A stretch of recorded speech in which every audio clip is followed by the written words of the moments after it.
In these dog days of summer, volunteer patriots for Convention of States have been spreading the word about Article 5 of the Constitution and its unique power to change D.C. forever. Here's a selection of recent snapshots from grassroots events going on around the country, including from Nebraska, Maryland, Tennessee, Maine, New York, Michigan, and Virginia. Last week, President Biden announced a three-pronged proposal to radically reform the Supreme Court, including term limits for the Supreme Court and a new ethics code. I used the Commission's analysis, and today I'm calling for three bold reforms to restore trust and accountability to the court and our democracy. Reacting to the plan on Flashpoint, here's Convention of States President Mark Meckler. Yeah, I think the main thing that we're seeing here is an absolute unadulterated attack on the legitimacy of the Supreme Court like we haven't seen since FDR. It's really dangerous. On the issue of term limits for the Supreme Court, I'm not necessarily opposed to that. Convention of States, that's available under a Convention of States. That's the way to do it, call a Convention of States.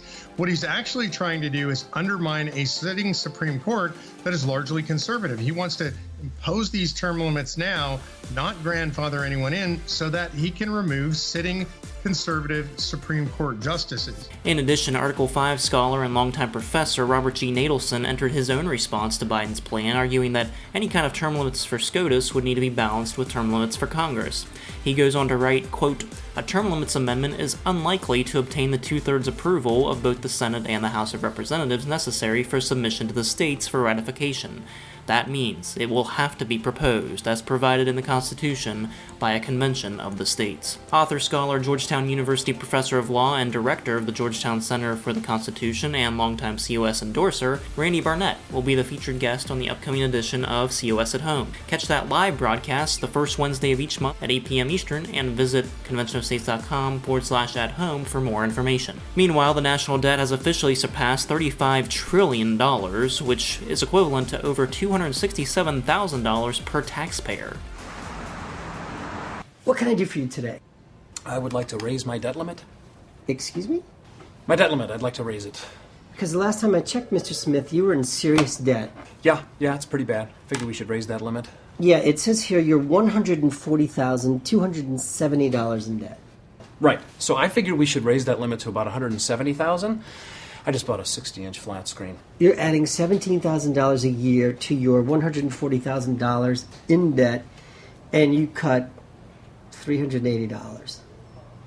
Well, you say it like that, it makes it not sound like a lot. You have kids? Yeah.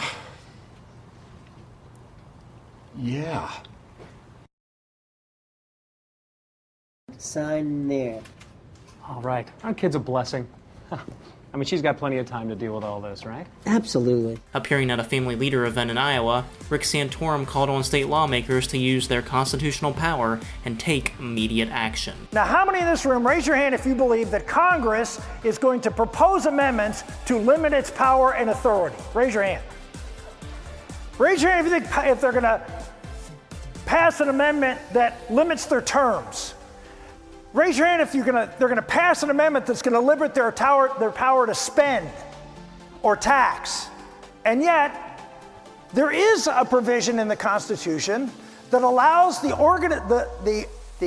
entities that are actually governing as conservatives to gather and propose amendments to put restraint on the federal government without the federal government having any say in those amendments. This is the answer. You're looking for action?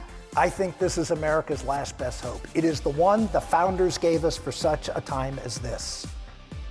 And if we don't use it, we will be that generation who not only lost America, but were too cowardly to take up the cudgel to save it. I don't want to be counted in that number, and I hope Iowa doesn't either. Thank you and God bless. And now, you're up to date with Convention of States.